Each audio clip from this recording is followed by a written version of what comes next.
So thank you everyone for joining us today. Can you guys hear me? I noticed that sometimes when I share my screen, it stops my microphone, but I think you guys can hear me. So thank you everyone for joining for the last webinar in this very, very special series dedicated to dynamic business models. And today we have the topic on dynamic business models for marketing and sales, again with Kim Warren. And I really hope that by the end of this webinar, you learn a little bit more how system dynamics can be applied to your business strategies.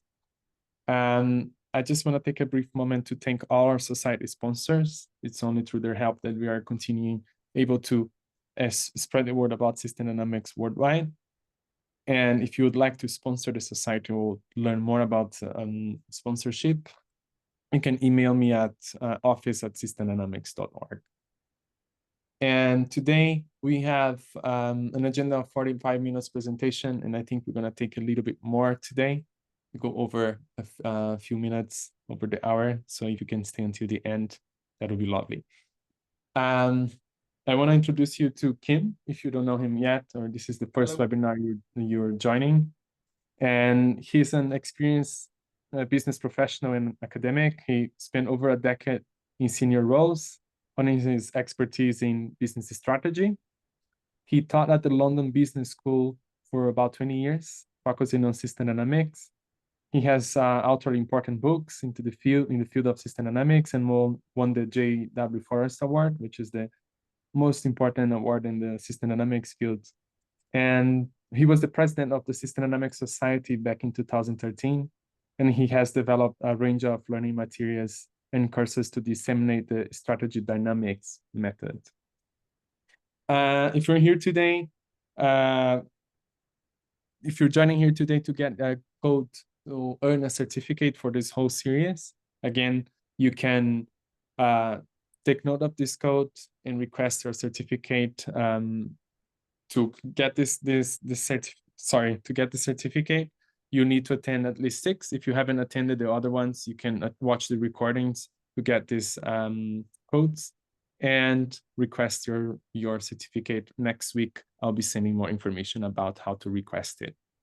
And today we have a special offer for newcomers for the System Dynamics Society. If you're not a member of the System Dynamics Society yet, we are offering you 30% discount on your first year of a membership. And it's available for all tiers of membership, such as the student and the supported teachers. So you can go to systemdynamics.org/membership and apply this code to redeem your offer. This code is going to be valid until next week, Wednesday next week, for 1 week. And you can save it and join us later. I think that's all from my side, Kim. And thank you again for joining us for another great webinar. Okay, thanks. Oh, thanks, Fernando, and thank you everybody for joining us today.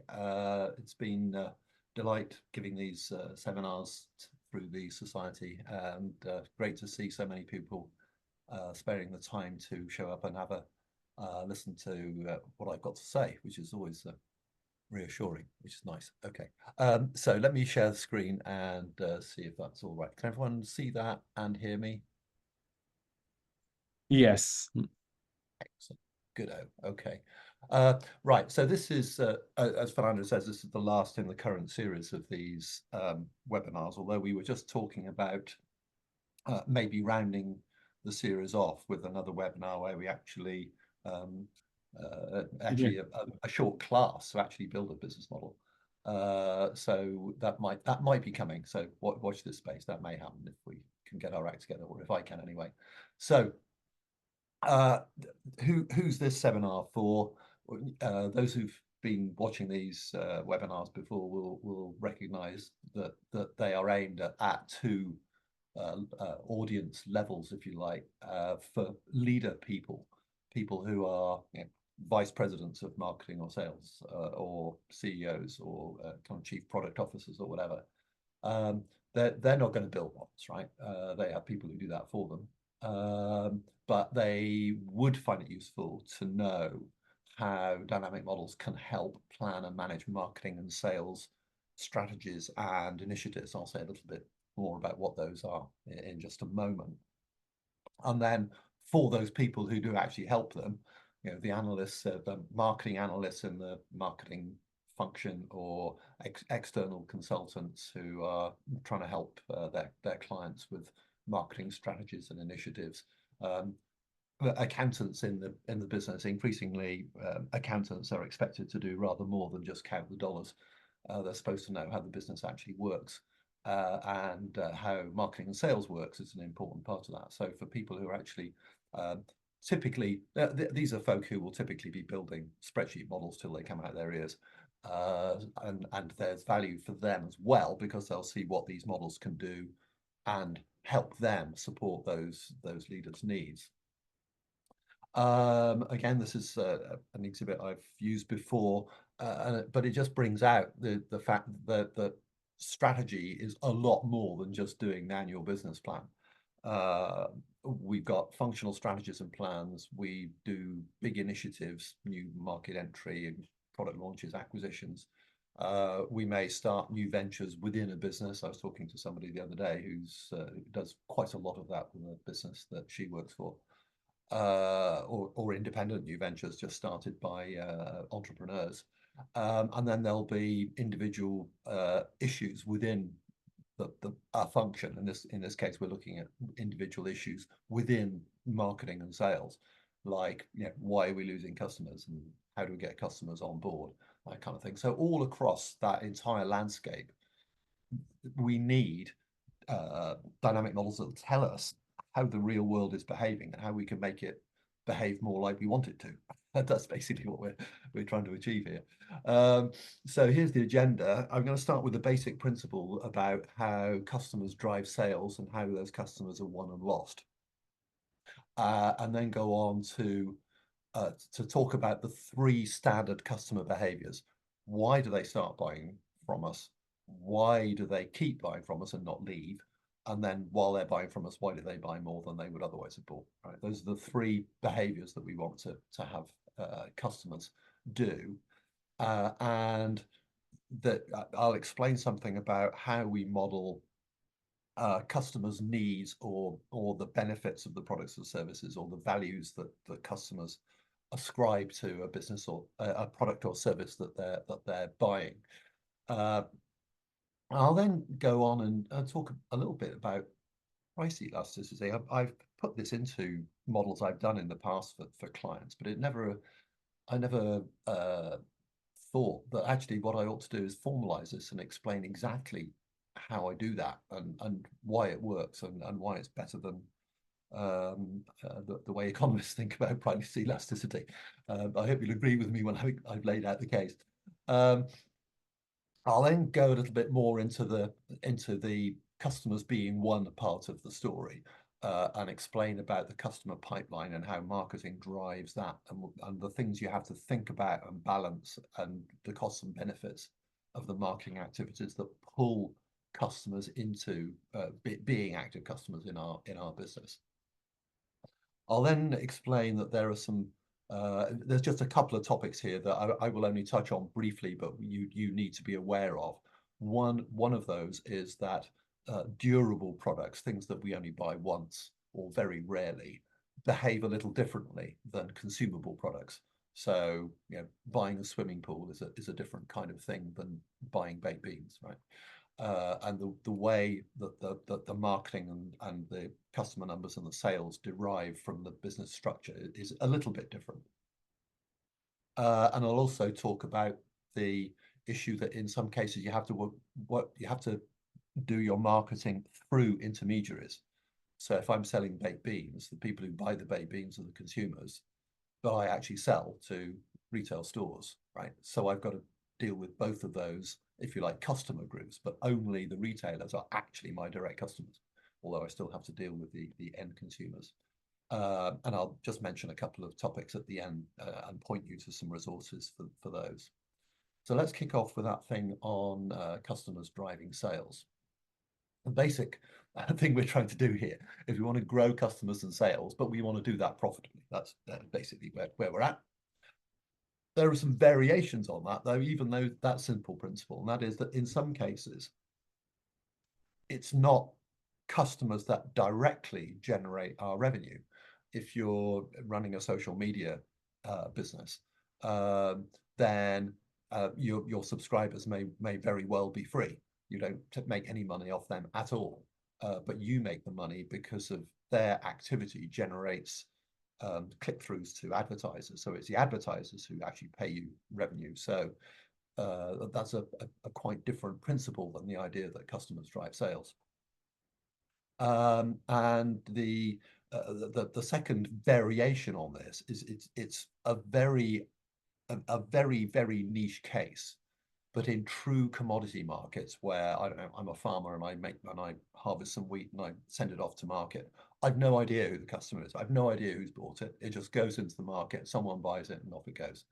That applies in many natural resource markets, but it is very much an edge case in almost every case.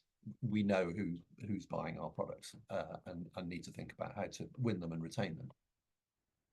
So here is a commonly useful structure for dealing with sales challenges. So here we are. Here is a business of some kind whose sales last month were 5,000 units, and this month they're 4,900. Why are sales falling or not growing as much as we would like them to? Well, it must either be because customer numbers are falling or growing too slowly, or it must be because they're buying less. There aren't any other explanations for that. And in this case, the explanation is that the customer numbers are falling. So now we want to know, why are customer numbers falling or not growing enough?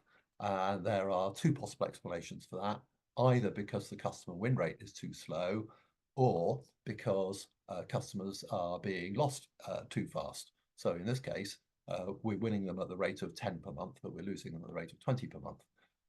Now, that might look an unbelievably trivial structure, but we have cases where just showing that structure and putting the numbers on it for a client organization has actually transformed the way they think about what they're doing with their marketing. I don't have time to actually give the talk through the slides for this, but a pharmaceutical company that was having problems with falling sales of an over-the-counter drug was working. They were working very effectively, and they were frantically winning new customers at a heck of a rate. And the customers, on average, were buying slightly more year on year on year. The problem was that they were losing customers faster than they were winning them, and they didn't know why, and they weren't doing any marketing to do anything about that. It turned out that they could actually fix that by repackaging the product, putting more emphasis into making the product's usage live longer with the people buying it as the consumers of the product aged, and actually spend less money on marketing. So even that unbelievably simple structure can get you started in some cases. Now, for anybody who knows about system dynamics models, this will look unbelievably trivial, and everybody should know this, shouldn't they? Well, yes, it is, and yes, they should. But believe me, there are an awful lot of people out there who don't actually see the world this way. They think in terms of market share, right? So what can I do to increase my market share? Well, market share is my sales divided by total sales. It's a dependent variable. It's not an independent variable I can do anything about. These are the independent variables I can act on. So I'm going to skip over this slide in the interest of time. It is in the slide deck, so anyone who's new to dynamic models can go through this slide slowly, a piece at a time, and that will help explain what these diagrams mean and how they work. But I hope that it'll be clear enough for the rest of the seminar anyway.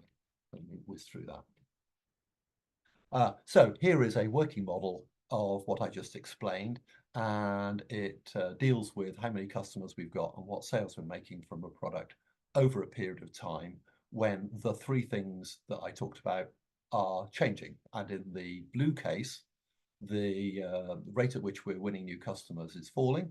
The rate at which we're losing customers is rising. So at some point, around about a third of the way through the period, the rate at which we're losing customers exceeds the rate at which we're winning them, and the customer base starts to fall.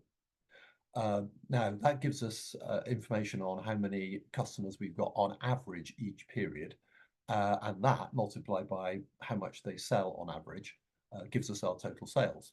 In the pink case, we turn around the customer acquisition and start winning customers faster again. We manage to slow down the rate at which we're losing customers, and we manage to stabilize the rate at which customers are buying this thing. So our total sales stabilizes and just a little bit begins to grow. Now, you might be wondering why right in the middle of there, I've got this thing called average customers each period. And at the top right there, I've got customers at the end of each period. Now, system dynamics people will know all about this, but not necessarily everybody else will appreciate it. When we measure sales for a period of time. So let's take a year. We record at the end of the year how much sales we managed to achieve across the whole year. So its units are sales per year. So it's got the kind of per period thing on the end. That's not how we measure customers. We measure customers at the start of the year. We measure customers at the end of the year. Now, what that means is if you're going to calculate what our sales for the period are, you've got to know what the average number of customers was during the period. And you do that by saying, how many did I have at the start? How many did I add and lose during the year? So I add half of those, I take half of the lost number away, and that gives me the average. If I add the number that I won and take away the number I lost, that tells me how many customers I've got at the end of the year. Now, if you just think about that for a second, an awful lot can happen in a year. So a year is a way too long period to build this or any other dynamic model if you actually want to understand what's going on to your business. Typically, monthly models are what we look at in more fast-moving situations. We need to look at weekly models, even daily models. But that's the principle. We've got customers at the start of the period, customers at the end of the period. We've got an average number of customers during the period, and that multiplied by their sales rate gives us the total unit sales. So you can go and play with this model to your heart's content. I've put the link here for that. So we know what the three key behaviors are. Become a customer, do not stop being a customer, please, and buy more while you are a customer. So what drives those three customer behaviors? Well, there'll be something to do with how appealing is the product or the service. And by appealing, we mean to what degree does it fulfill what customers want? And that's not some kind of abstract concept. That's relative to what they would ideally like to have. And it's also relative to what our competitors offer. So we do a pretty good job of producing some great breakfast cereal that people like, but actually, some other breakfast cereal is a bit better, and neither our breakfast cereal nor our competitors' breakfast cereal is exactly what our customers want. That's the principle here. Then, of course, there's price, and that we think of that price relative to the product's appeal. So given how appealing this product is, how much would I be willing to pay for it? So, if I'm buying a BMW 5 Series, then its product appeal is massively high. And if I had the money, I would be prepared to pay a very high price for it. If I were to go for a kind of bottom of the range Skoda or some other low function motor vehicle, then I would only be willing to pay a much smaller price. But the thing about price is that our response to it is very non-linear, and I'll come on to that when we talk about price elasticity. A further point to make here is we seem to have an obsession with percentages for some reason. Our price is 10% higher or 10% lower than our competitors. But when a customer's digging in their pocket, they're thinking, how many dollars am I going to get out of my pocket? In most cases, we actually need to think about price in terms of the absolute price in dollars that we're charging for this thing, the absolute price that customers are willing to pay, and the absolute price that our competitors are charging.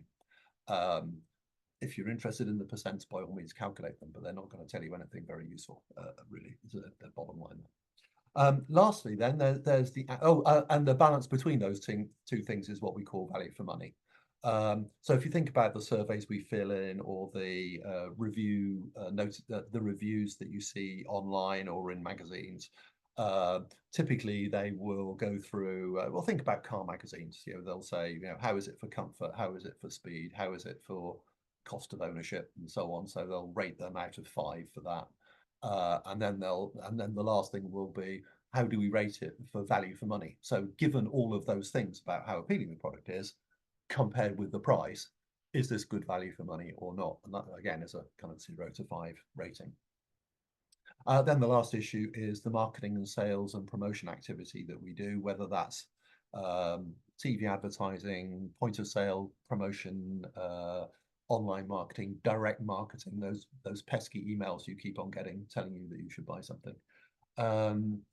But, and as we'll come on to, customers don't just not buy from us one day and then, sorry, customers do not start out never having heard of us one day and then the following day decide to be loyal customers to us. We have to take them on a journey, and we'll deal with that journey a bit later in the seminar. So if you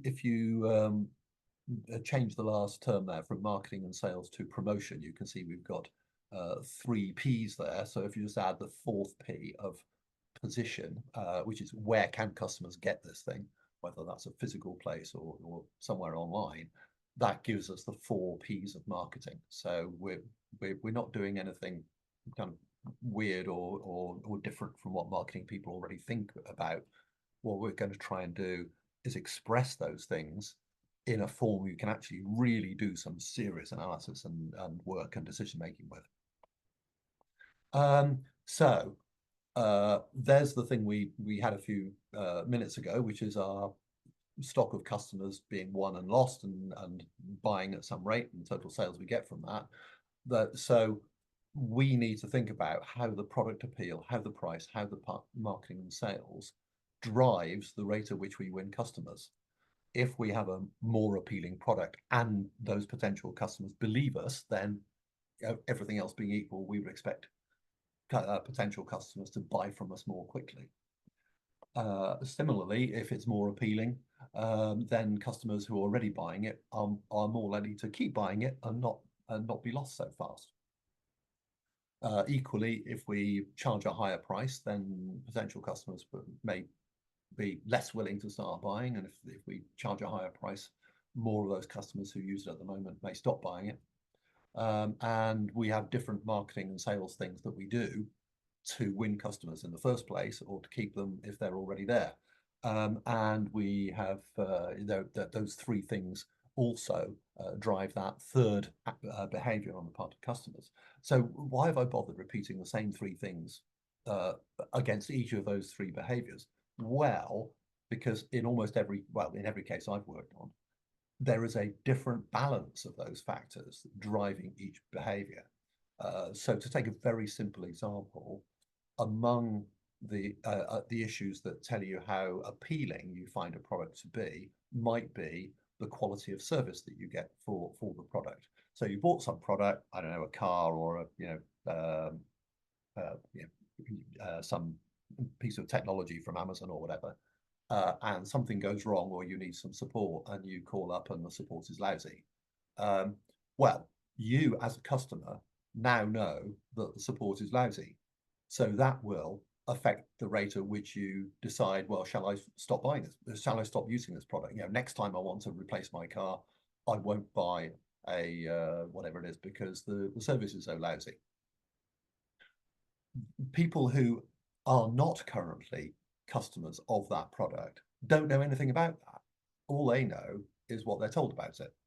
You know, my experience might be very different, and it might take some time for you know, if this is an endemic problem with poor service quality, it may take quite a long time for people who are not currently customers to find out about that.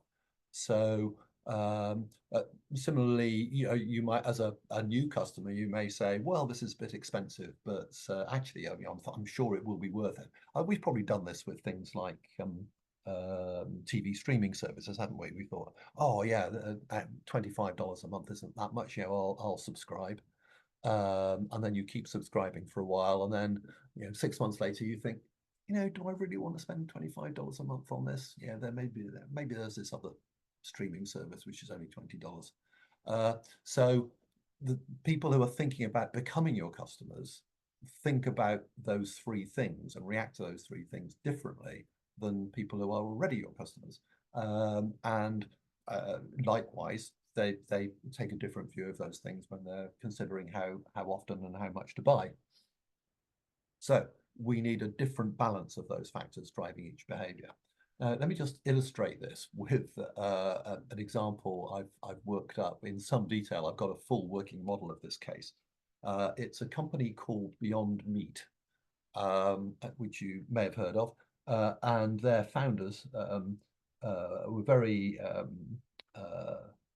enthusiastic, shall we say, about the idea that lots more people would buy non-meat products if only those products were much more like the meat products that they buy. So I really, really like steak.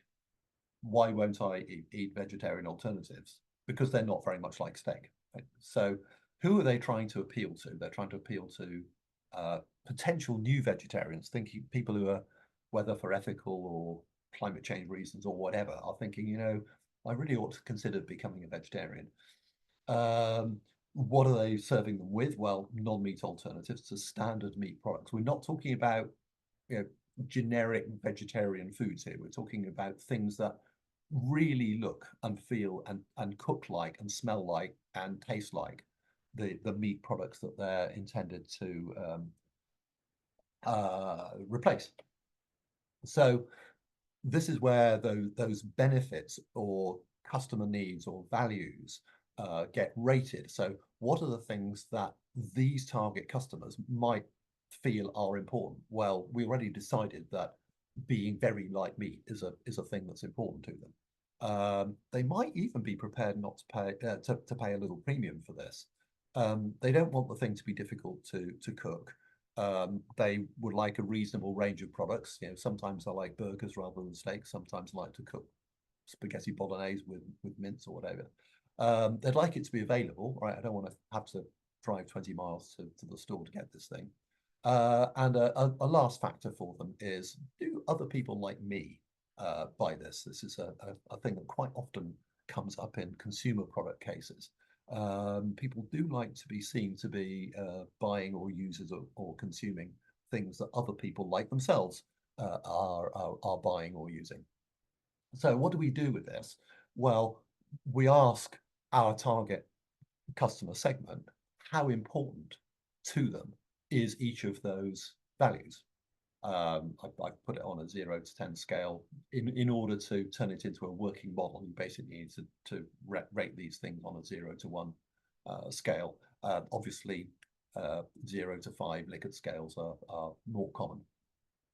However you do it, this is what you do. And our view is that being very like meat is kind of 9 out of 10 importance to these people. Being easy to cook is quite important, and being, for people like me, is kind of 7 out of 10 important. Other issues are less important. So Beyond Meat Inc., they actually went public in, when was it?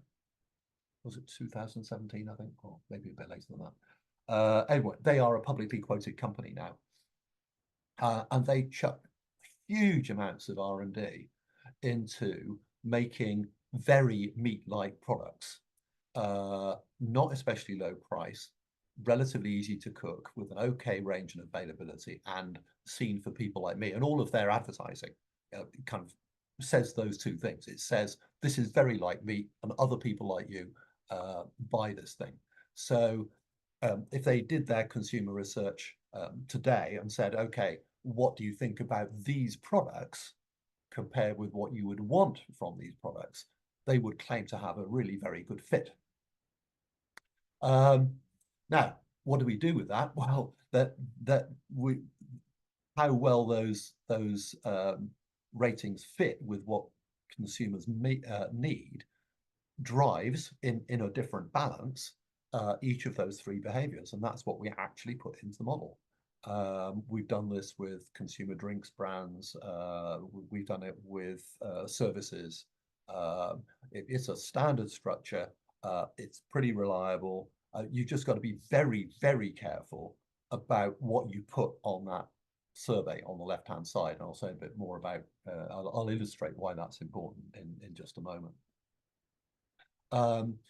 The third thing you do is rate what competitors offer. So you can put in your advertising, you know, our stuff is much more like meat than the stuff that you can get from you know, Walmart's own brand pseudo meat products.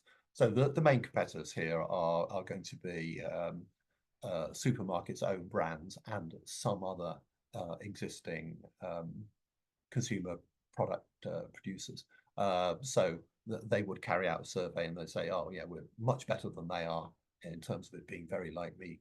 And down at the bottom there, it would be, well, no, nobody's going to be seen dead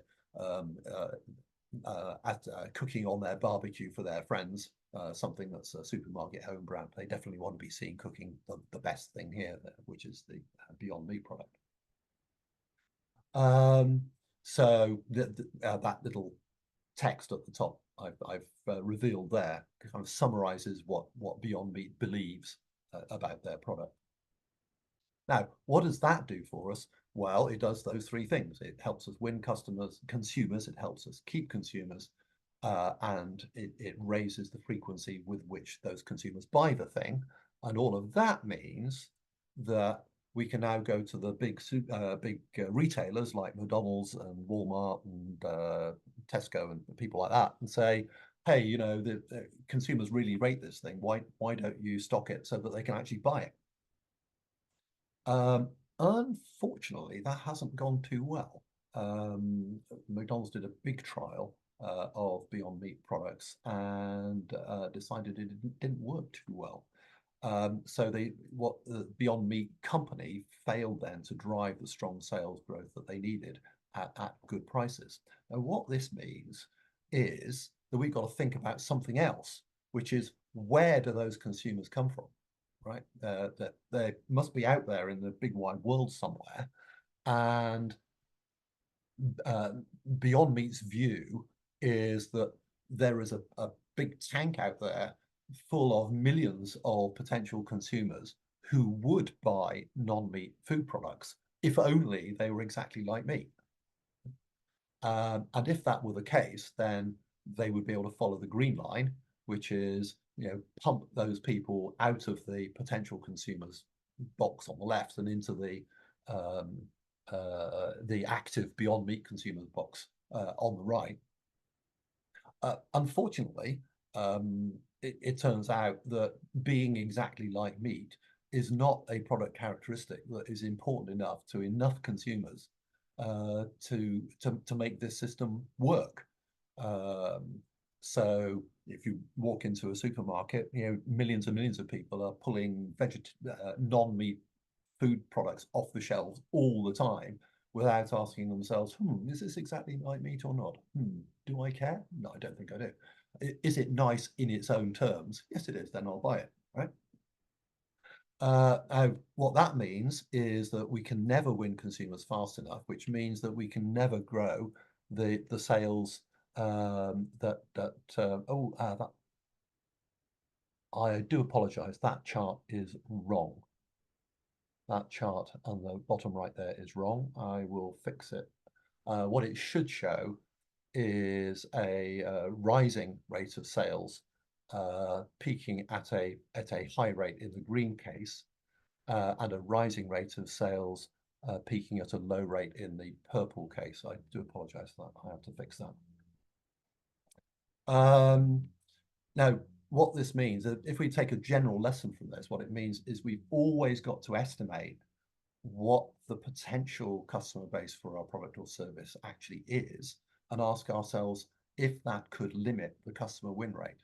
So for people who build models, you know, the formula in here that says how fast are we winning customers must include something that says how many remaining potential customers are there out there. Because if that number is small, then that rate is going to be slow. Okay, so there's I think we've beaten this thing to death now, haven't we? That thing about what drives the three customer behaviors and the value curve thing. So let's move on to this issue of price elasticity. Fernando, I'm not actually keeping an eye on the chat while I'm doing this. I do hope I'm not missing important questions. Yeah, I am keeping an eye here. I actually encourage people to send questions to the chat. We are covering them later. Cool. All right. I'm reluctant to pause for questions as we go because it's a very full agenda this afternoon, so I'll pile on if that's okay. But don't let me get away with not answering your question at the end. Okay. So let's move on to the price elasticity thing. I guess we've all had economics 101, haven't we, at business school or university somewhere, and economists have this slightly strange thing called a price elasticity curve, where the price is higher at lower quantities and lower at higher quantities. I don't imagine, I can't really understand why they put the axes that way around, but they do. I would have thought price would be the independent variable that we as management decide, and the dependent variable we're interested in is how much will we sell if we set that price. But there we go. I'm sure economists have got some explanation for that. What's really going on? Well, clearly, price is going to affect each of those three same behaviors, but it's going to do so in a highly non-linear way. So if we think about how fast customers are won, that chart at the top left there is not a time chart. It says, given the price I set, how fast can I expect to win customers, given the product appeal and the marketing I'm doing, right? And at a very low price, there is some high rate at which I might win customers. But it doesn't keep on going up to infinity because there is some limit to how many people might ever want the product. So it doesn't kind of go off in that asymptotic way. Then you move across as the price increases. The number of customers who are prepared to pay that price falls, and there is a threshold beyond which they say, well, this is just unacceptable. It's way too high a price. And the customer win rate falls off a cliff to a very low rate at higher prices. Similarly, on the loss side, existing customers, if the price is low, then very few of those customers will be lost. They might be lost if they grow out of the product, for example. I'm not going to buy kids' shoes anymore when my kids have grown up. So there'll be some non-zero loss rate at whatever low price we set. And then as we raise the price, there'll be a non-linear relationship which says, oh, wow, this is getting really expensive. I think I'm going to stop buying this thing now. And that loss rate may terminate at some high rate. It could be kind of nearly, if you're stupid about price, it could be 100%. If you really do something silly with the price, people will stop buying it altogether instantly. As I say, these are not time charts, they're lookup relationships. So given the price, what is the rate at which we can expect to win customers and lose customers for any level of product appeal and marketing effort? And then the same applies with the purchase rate. So if we think about this in back to our friends at Beyond Meat, it is quite expensive.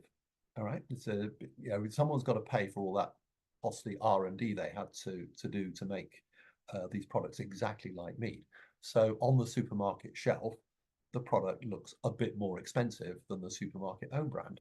So even if someone says yes to the first question, shall I start buying the thing, and says no to the second question, yes, I will keep buying it, they'll still say to themselves, well, this is quite expensive, so I will buy it occasionally, but just for a treat, right? So at higher prices, the purchase rate goes down. And that's how you end up with the with driving whatever total sales are. So you can tell me afterwards and throw tomatoes at me or something. I think this is a much more realistic way of understanding what price does to customer numbers and sales. And again, there's a model you can go and play with to try this out for yourself with a number of customers for something. There's a price that you can set on the left-hand side. And I've got two scenarios here. In the first scenario, I start at a price of 50 cents, and I keep on raising the price until it's $1.70. And you can see that what the lookup function does is it says, well, your customer win rate is actually going to fall to almost nothing. Your customer loss rate is going to rise substantially. Why does it come down? Well, it comes down at the end because there aren't any customers left to lose. Right? The percentage customer loss rate does keep climbing up to more than 50% a month or something, but the actual numbers of customers lost falls away because we haven't got anyone left to lose. And then the average customer purchase rate in the blue scenario also falls to almost nothing. So our total sales fall to almost nothing. And if we multiply sales by price, then our total sales revenue falls to almost nothing. What happens in the scenario where we cap the price at 90 cents? So some clever marketing person has kind of been looking at this scenario playing out and says, this isn't a very good idea. Let's stop raising the price. I spent a few years working in the beer industry, and for some reason, every year we thought we could keep on putting up the price.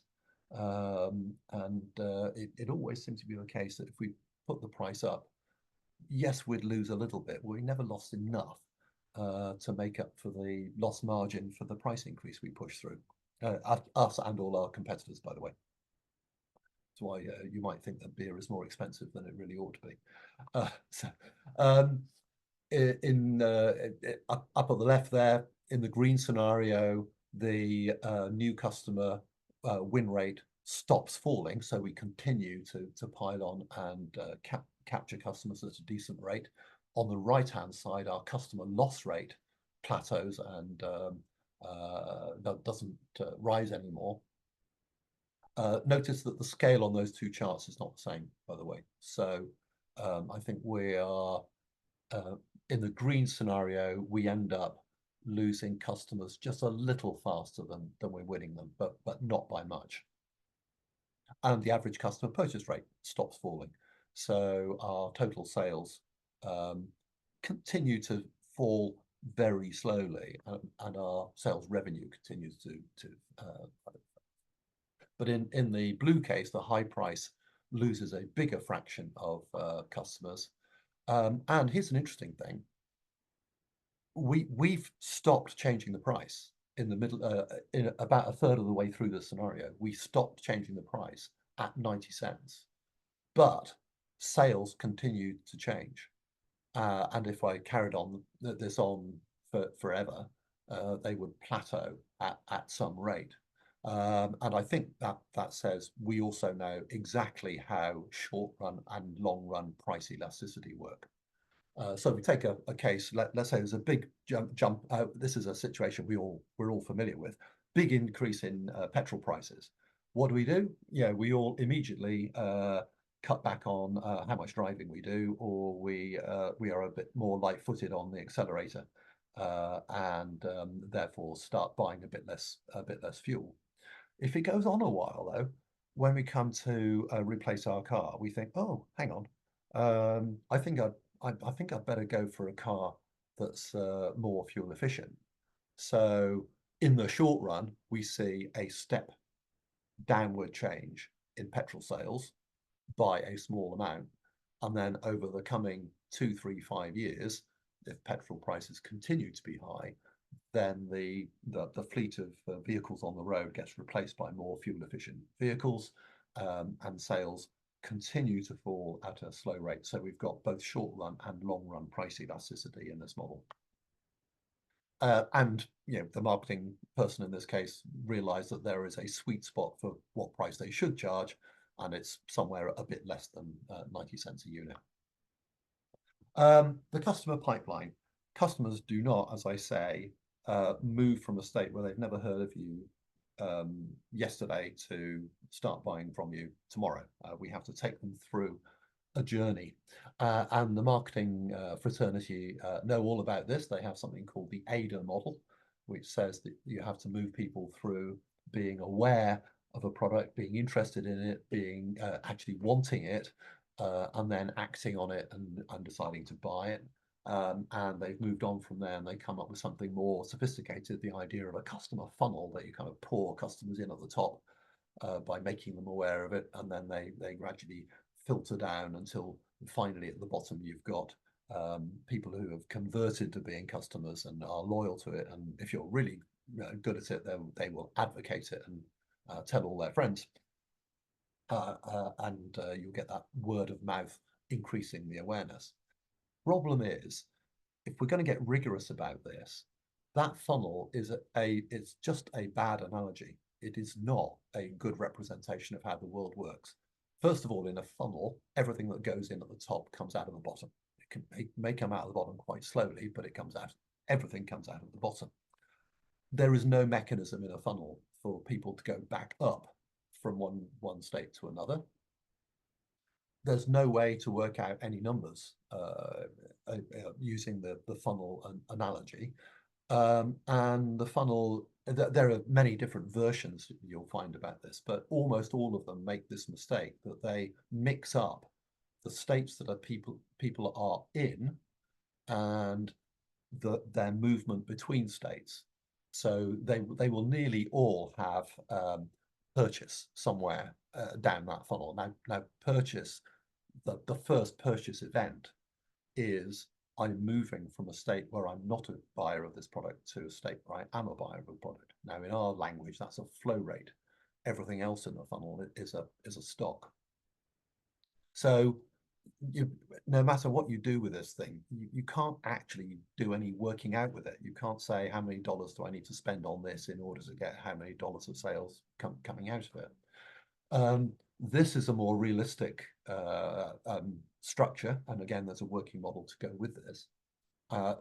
We do marketing and sales and promotion to push customers up through. Think of these as tanks up the side of a hill. They all start in the tank at the bottom where they've never heard of us. We do some form of mass advertising, and that pumps them up to a state where they are aware of it. They aren't doing anything else. They don't understand the product and they're not buying it. So they are only at this stage aware. So we do a different kind of advertising, and that makes them informed about the product. So they now understand it and they now understand why they should want it. I still haven't bought it. So we do something else to get them to trial the product and actually become customers, but they might still buy somebody else's product at the same time. So they're not loyal yet. So we do other things to make them become loyal customers. So there's the money going in, pumping those pumps up the side of the hill. But if we stop doing it, they'll all slip down the hill again. Why on earth, you might think, does Coca-Cola keep advertising their brands when everybody on earth understands the product, and if they would ever like it, they'll buy it, and if they don't, then they wouldn't? Well, they have to keep doing it because they've got to keep those pumps counteracting the tendency for customers to fall back down that chain. And the last bit is that you can get word of mouth, which is the more people you've got in the top two boxes, the faster the flow rates lower down the chain can work. So the funnel kind of said, yes, if you're lucky, you can get some word of mouth. we can actually make that work and make it happen. And what do we do when we've got this? Well, we can compute what the sales are going to be by adding up the sales to loyal customers and disloyal customers, multiply that by the price, and that tells us how much revenue we're going to make. Subtract the product cost, that tells us what the gross profit is. Take away all those costs of our marketing spend, and that tells us how much product contribution the product is going to make. Just a side note here, this consumer pipeline, it is a marketing specific version of a still more generic structure, which I've called an adoption pipeline. There are all kinds of things that we want people to start doing, behaviors we want them to adopt, from joining my singing club to we want doctors to adopt some new way of treating diseases, or we want some political party wants people to adopt the behavior of voting for them. And I've published a blog post on this, so if you follow the link here, that will tell you a bit more about more widespread examples of these pipelines. And here is a working model that you can play with, and it does exactly what I explained on the previous exhibit. And here are 3 scenarios that you get out of actually exploring that model. In the blue scenario, the base case is pretty good. We pump people into being aware of the product. We then pump them into being informed about it, and then we then convert them into actually buying the thing. That active customers there is the sum of disloyal and loyal customers. And on the right hand side, I've shown that after 24 months, we've actually paid back all of the marketing expenditure that we put in, and we're back into positive cumulative profit. So what happens if you spend half as much marketing? Well, what do you think happens if you spend half as much marketing? You get half the result? No, you don't. I actually shared this model with a marketing executive many years ago, who told me that she had actually presented a product launch plan to the company she worked for, and they said, yeah, it's a good plan, but we can't afford to spend that marketing that you've asked for. So you can go ahead with the product launch, but you can only spend half as much. And amazingly bravely, she said, in that case, I'm not going to do it. Because it won't work and you'll never get your money back. And the pink scenario shows why that would happen. Spend too little, and those backflow rates ensure that you never get enough customers to make the product profitable. On the other hand, maybe we'd do even better if we spent twice as much on marketing. No, you've done as much as you can in the blue case to get the customers to buy the thing and to keep buying it. Just spending more money on marketing is throwing money down the drain. So you're just throwing money away by spending even more on marketing. So here's a little challenge for you all. If you play with this model, you will discover that you can actually do much better than the blue scenario here. If I can give you a little hint about how to do that, the hint is that you do not continue to spend the same amount of money on all 4 things across the 36 months. You change how much you spend as time goes by across those 4 activities. Okay, final word on durable products, how they are different. Here's the structure we've looked at for consumable products, and it is the customer base that drives sales. Where does this apply? It applies to fast-moving consumer goods like Beyond Meat. Most retailers, it applies to, you've got customers who come to your store, every week or whatever. Many online services, social media, in that case, the revenue is driven through the advertising revenue rather than subscriptions. Utilities like, I continue to pay my power supplier every week. I continue to pay my insurance premiums every year. Many industrial materials and components, most business services, and some software. So I guess like many of us, I subscribe to Microsoft Office 365. So I am a customer of Microsoft Office 365. Every year I pay the subscription, right? Now, that is not how Microsoft always sold Microsoft Office, and I'll explain why in just a moment. So the other model is for a durable model, and here it's not the number of customers, it's not the stock of customers who drive sales. The stock here isn't, customers is the wrong word for them. They are now owners, and it's the new buyers who drive sales. So imagine I'm in the business of selling swimming pools, right? There is a long list of people I have previously sold swimming pools to. My sales, in terms of how many thousands of dollars of sales per month I make, is not driven by how many people own a pool they previously bought from me.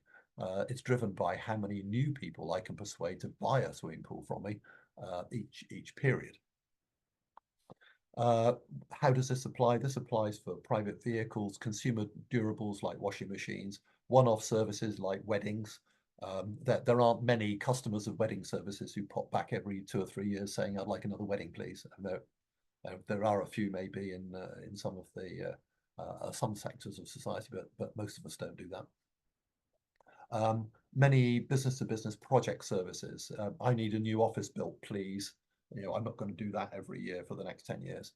And now let's go back to the old Microsoft Office business model, where you pay Microsoft Office, I think, was it $500 or something? You get Microsoft Office, you can just keep using it and not pay them anything more.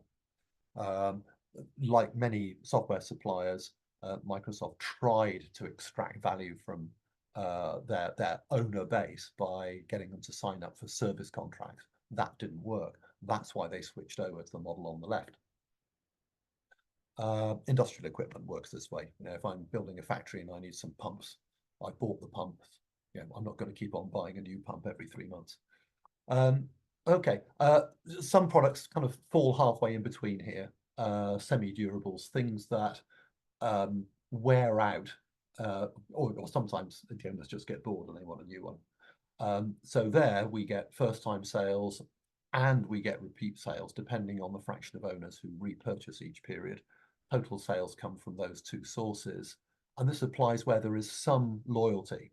So with private vehicles, if I am a loyal BMW owner, I'm not as it happens, but I'd love to be. Every time I upgrade my vehicle, I will come back for another BMW, right? Most of us are not. Sorry, I don't know whether it's true or not. Many of us are not loyal. Technology products, laptop computers. Next time I might buy a Dell. I happen to have a Microsoft Surface, but clothing brands, people who buy Nike running shoes, they may be persuaded to switch over and buy Adidas or something else. But as long as they are loyal, if they win new customers for Nike, maybe teenagers who finally get enough money together to be able to buy their first pair of Nikes, then they are the new buyers coming in at the left there. And then if they love them and they can continue to afford them, then you get the repeat sales. So there's that model in the middle. Okay, now intermediaries. I haven't got time to say anything very much about this, but if we think about how Beyond Meat works, they are not selling the product to consumers. They're selling the product to Walmart and to McDonald's, hopefully. Here, the model is that revenue comes from sales volume multiplied by the price that we charge to the people we sell to. So Beyond Meat does not get the price that consumers pay. They get the price that the retailers pay. It's the final consumers that drive what the sales volume is, and the product and service functionality. You remember that value curve thing I showed you earlier, and the marketing we do is all aimed at getting consumers to want the thing, but our sales effort goes into getting our direct customers to stock the product. Right? So marketing, that's the kind of marketing pull thing. We want to pull consumers into the market, and then we can go to the retailers and say, hey, you really ought to stock this thing because there's millions of consumers banging on your door saying that they really like it. And our price determines the price that the retailers will charge, and that determines the win and loss rate for consumers and the sales rate. Just a couple of issues that we haven't got time to deal with, but our models can deal with. It's the issue of customer quality. We don't just want more customers, we want customers who buy more or customers who are more profitable. So we would prefer Beyond Meat consumers who buy every week rather than Beyond Meat consumers who only buy once a month. Right? Some customers are more costly to serve, so they might be bigger in terms of buying more, but actually they're not so profitable because we have to spend so much on looking after them. Now this is what's known as an attribute of customers. So we want to win better customers. If we're going to lose customers at all, in fact, sometimes we might even deliberately want to lose less good customers so that we can focus our effort on doing a better job for the better customers. And for the customers we've got, we want to build sales to those current customers. Now, we actually have a whole class on how to model these attributes of customers. If you were sitting in on my seminar about human resources 6 or 8 weeks ago, you'll know that we also know how to handle attributes for staff. So how skilled are the staff that we employ? How experienced are they? So we have a whole class on how to build models for those attributes. And I've said very little here about competition. There are 3 universal mechanisms that capture all competition situations. Can we win customers faster than our competitors? When they've got customers, can we steal those customers away from them? And if customers are not loyal, can we get a bigger share of those shared customer sales?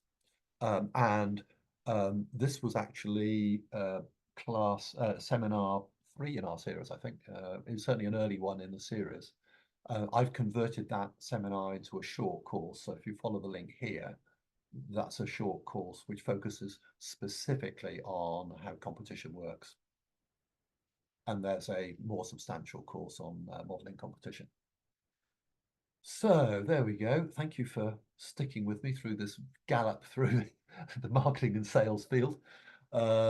You can get the slides for this. I've put them up in 2 forms. There's a PDF of the slides, or if you go to the second link, that's actually a PowerPoint slideshow. So you can actually go through the slide builds that explain the story a little bit more. Do go and check out the models and other links in the slides.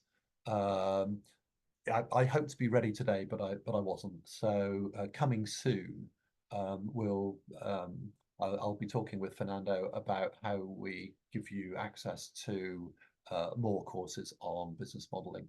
And lastly, if you want to follow more about this, I put out a newsletter on this kind of stuff, probably one or 2 newsletters a week on issues right across the whole range of things on strategy and digital twin business models. So there we go, the end. Thank you, Kim. Before we move on to the questions that are waiting here in the chat, I just want to share again this code. If you joined after my short introduction early in this session, we are offering 30% discount for newcomers to join the System Dynamics Society. So you can watch all the recordings from previous sessions in this series. Of course, it includes all the other benefits the System Dynamics Society membership offers. And you can go to systemdynamics.org/membership, enjoy until Wednesday next week using this code that offers 30% off on your first membership, on your first year of your membership, and it's also valid for all the different tiers memberships we offer. And let me go here to the chat. I saw a couple of questions.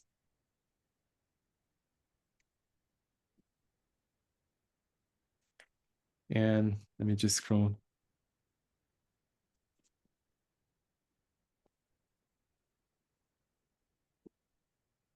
I'm actually looking at the chat myself, Fernando. Shall I just whiz down it and Yeah, sure. I click saw on? that there's I think the first question starts with Megan. So that's where I was going to start. Yeah, good question, Megan. Megan. Yeah, customers trust in the company or the product. That is another of these intangible state of mind issues. We had it is the Beyond Meat product a thing that other people like me would buy. That's a feeling that I have about the product. And then if we move on to the trust issue, then the longer people spend as active customers and experience good things, like they like the product and they like the service support, then that fills up a stock of trust. So the level of trust, it won't start empty, because if it was empty, they wouldn't buy from you in the first place. But it would start at some level, and the more it builds up, the less likely the less likely they are to leave you, and B, the more likely they are to recommend you to other people. I can just share a little anecdote about this, which is that I probably hold the world record for being with the same bank for the longest period of time. I still have the same bank account with the same bank when I opened when I was 16 years old. In that time, to my knowledge, the bank has made 2 mistakes. And the second time they made a mistake, I thought, well, that's not very good. You know, I've been with you 30 years. You really shouldn't make that mistake. A couple of days later, the doorbell rang, and there was a bottle of wine from the bank saying, "Very sorry, we made a mistake. It won't happen again." What do you think happened to my level of trust in that bank? So there we go. Is that okay, Megan? Yeah. Yes, thank you, Kim. Cool. Okay. So I'm scrolling down to the other questions, Kim, and I see a question from Simon. I think he already left, but we can still answer Sure.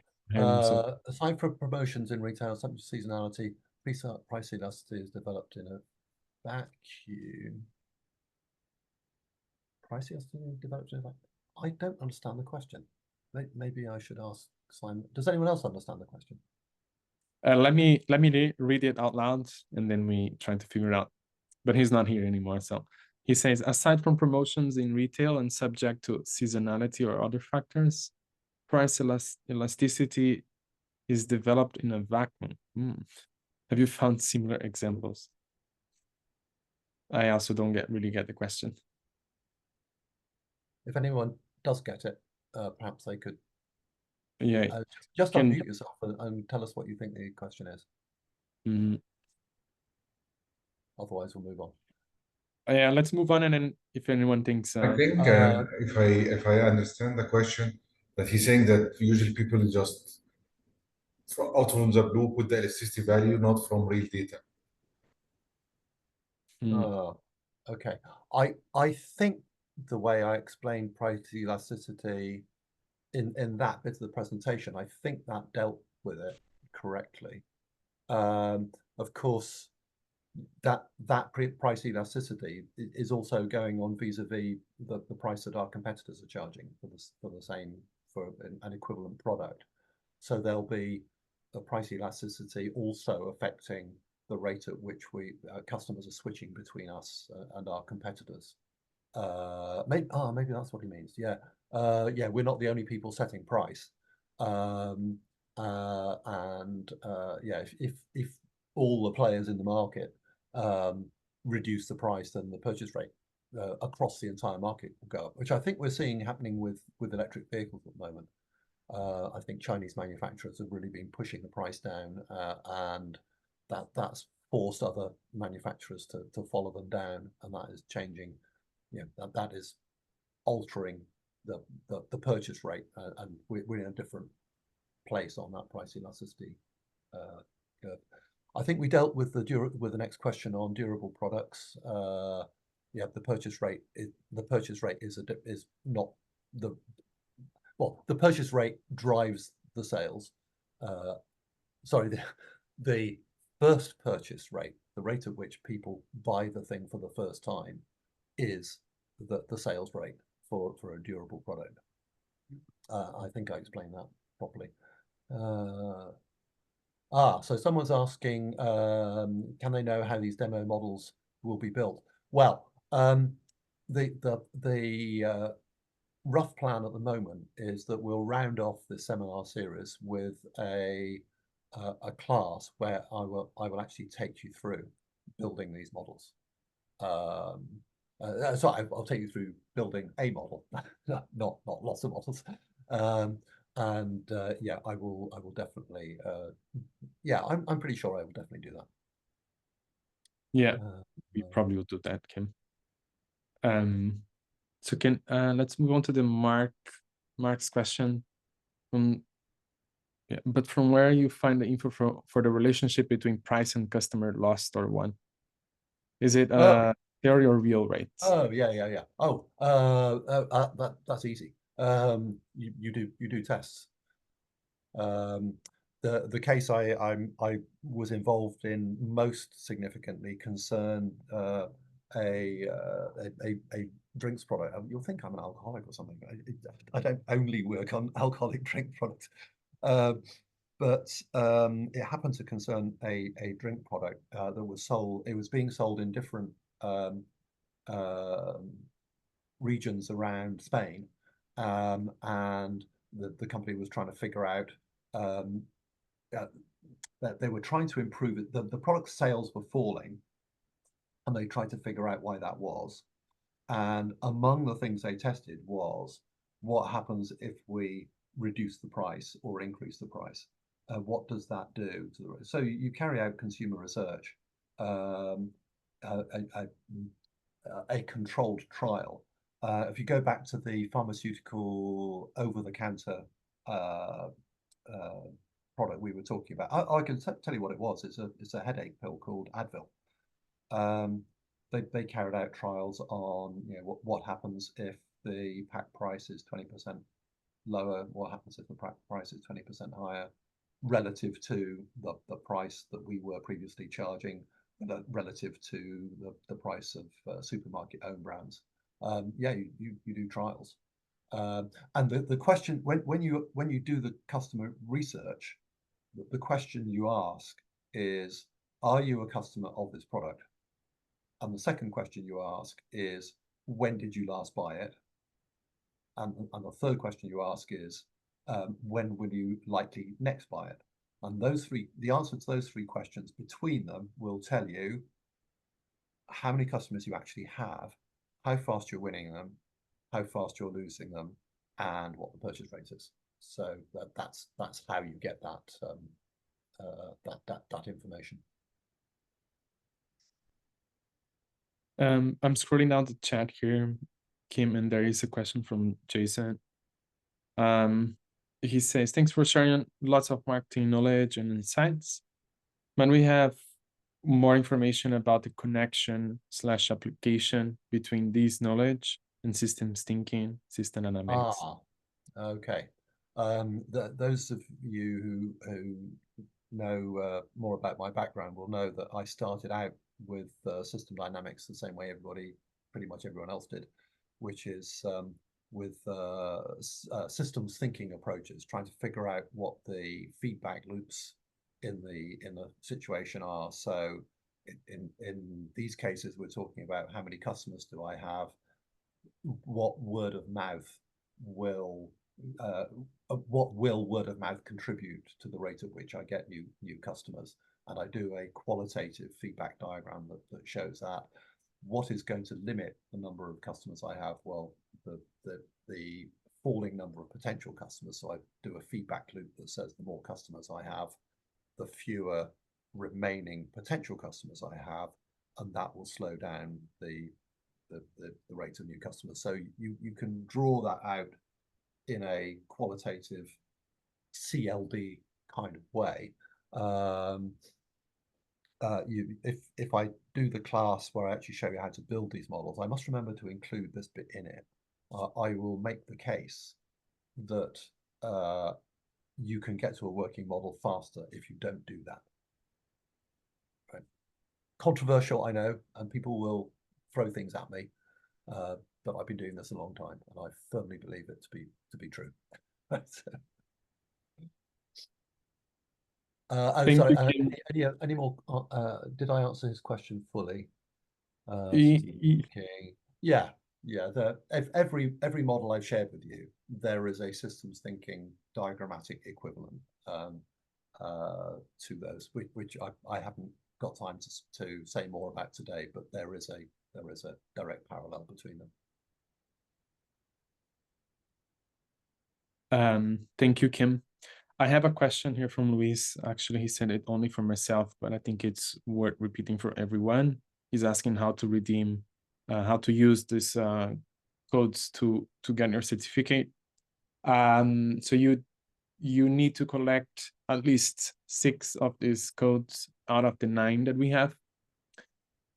You can watch the recordings, of course, if you already joined and took note of it.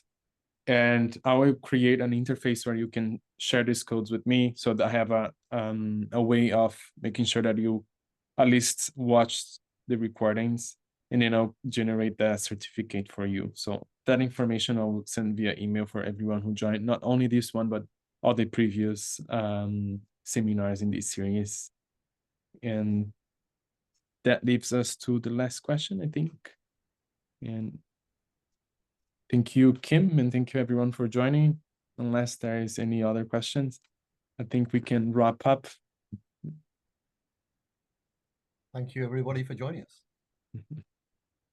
Thank you, everyone. I really hope that you guys enjoyed the series.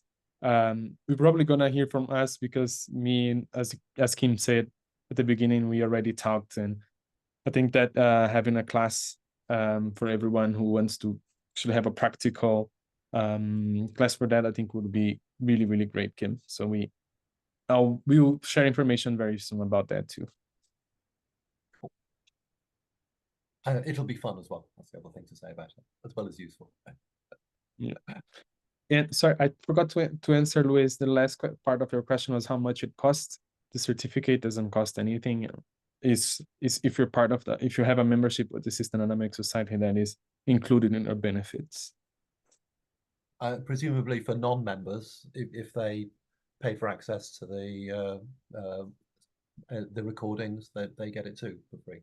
Yeah, but I think that it would be cheaper for them to join the society instead of paying for each individual seminar in this series, and getting not only this series but also all the recordings and other benefits of the society. So there's a good reason why you should join the society. Yes. Thank you, everyone. Thank you, Kim, for this amazing almost 9 webinars. So I'm looking forward to have a final class hopefully soon. I'm going to hibernate now.